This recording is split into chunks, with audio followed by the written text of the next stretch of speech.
A number of experts believe that government have no business in what goes on in the world of technology. But I beg to differ slightly because for me, government has a role to create an enabling environment and also find ways to support our own local innovations. Well, that's just my opinion. I'd like to know what my guest thinks.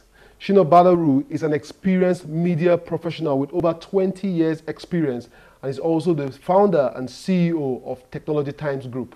Welcome to Tech Trends. Thank you very much, Fred. It's my pleasure to be here with you today. All right. As someone who has been in the industry for well over 2 decades, how far have we gone? We've done very well. We've gone quite far. We've made substantial progress, but like every other human endeavor, the biggest room is our room for improvement, because technology or the tech space is actually where you find that you keep running at a breakneck speed of innovation. You can never keep pace with it.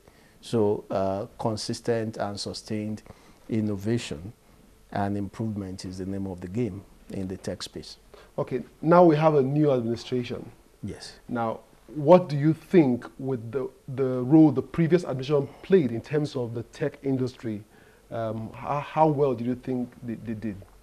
The previous administration played a significantly consolidating role in terms of building on what its predecessors done in the area of technology, particularly in the mobile telephony space. And there was also this other great and visionary idea about the broadband plan, the roadmap plan envisioned to make Nigeria a knowledge-based economy right up to 2013 into 2015, 2018.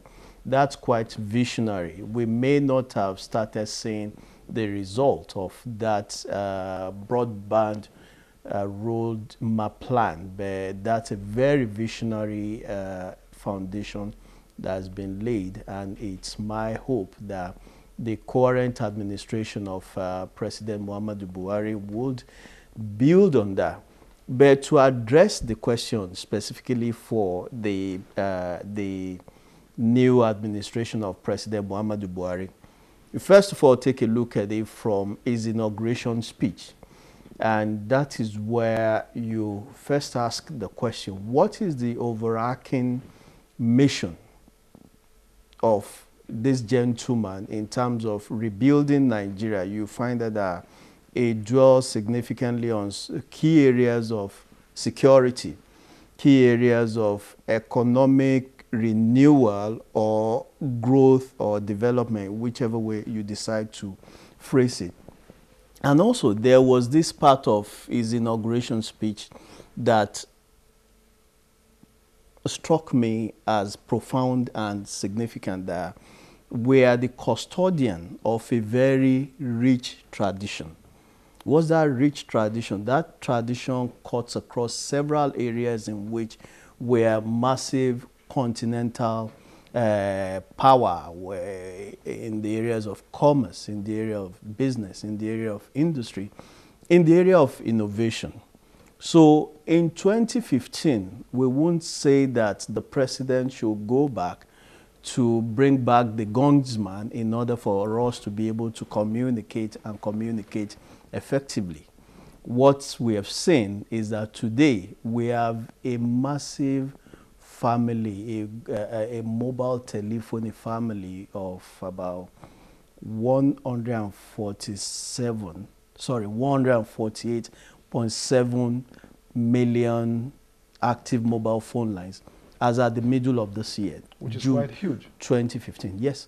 That's actually the biggest consumer market segment in the whole of our entire economy.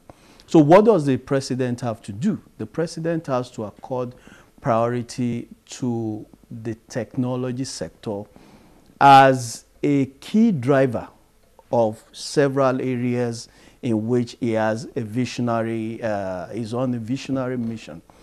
The first of all is the civil service.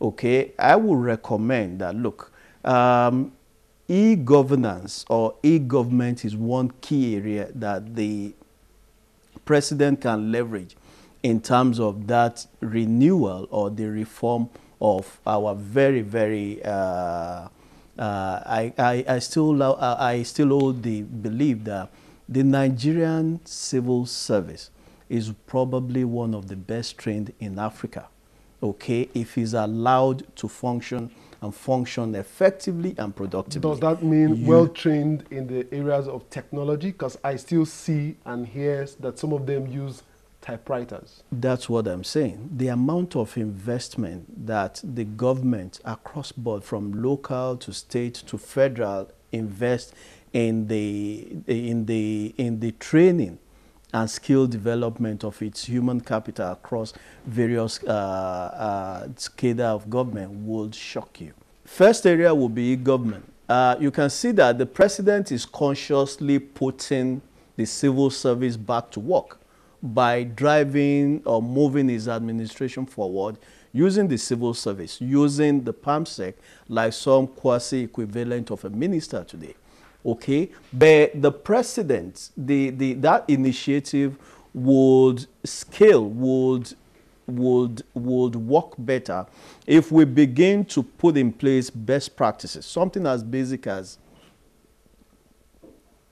email address, such that every government functionary, every civil servant should have an official email address. Every government ministry, directorate, agency should have a basic website that lives up to the promises of the Freedom of Information Act. I'll give you an example.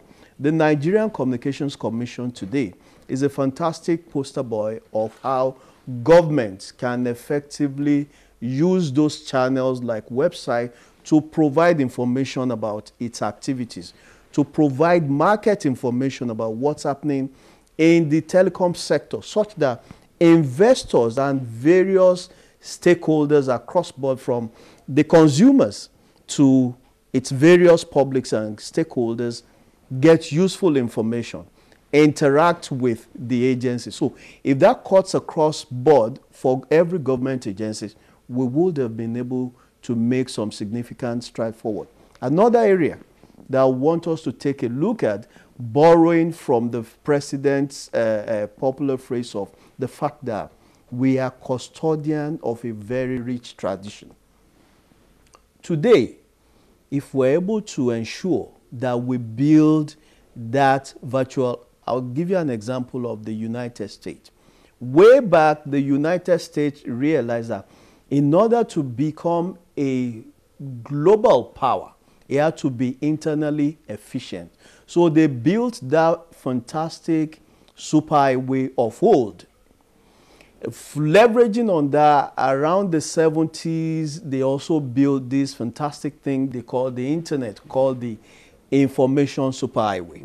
So in 2015, Nigerian president will go down in history if he builds up that virtual superhighway that ensures that across every community in Nigeria, every local government, every state government, across the entire length and breadth of Nigeria, if we're able to put in place some good, tidy, efficient broadband access and connectivity, do you know what would happen?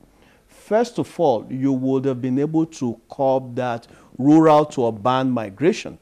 Because people come to Lagos, people come to Abuja, people come to Port Harcourt, people come to Kano. They stream in from the rural areas because of what? They want to get access to new market, okay? They want to have access to education. But it means that whether a secondary school in my hometown, Abigi, Jebu, Waterside, if you put in place a fantastic, efficient broadband infrastructure in there, that boy or girl going to kindergarten, primary, secondary school will be connected to that same body of information available on the internet. Which is free for everyone. Which is free for everyone. We will stay there and go to school there and know that it comes out of there competitively ready for the markets of the future. Thank you so much for coming on Tech Trends today. Much, all right, you've heard my guest today. There is indeed hope for this market. We'll be right back.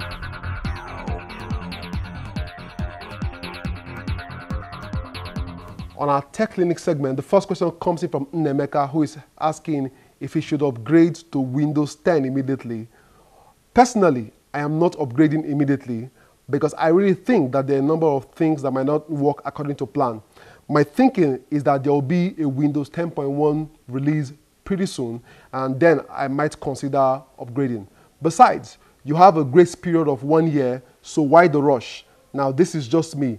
You are free to jump in immediately, and of course, you can share your feedback. Question 2, I want to know how to make robots. That's Olamide via Facebook. Well, Olamide, if you want to build robots, you should understand some form of engineering or advanced programming or robotic engineering. Well, however, the reality is that you can also learn it in an informal setting. But before you start thinking of building robots, you should start by creating some awesome things like mobile apps or web applications that can make a difference. Then you can graduate into robotics. Besides, Nigeria isn't even ready for robotics just yet. Please keep your questions and suggestions coming via email as displayed on your screen or even social media. I'd like to end today's edition of the show on a somewhat funny note because according to Gertrude Stein, everybody gets so much information all day long that they lose their common sense. Well, I sort of agree with that quote, but because the internet has its own pitfall and it has given us opportunities to consume much more than we need. That's it for this edition of the show. My name is Chukwemeka Agbata. Until I come your way again, stay innovative.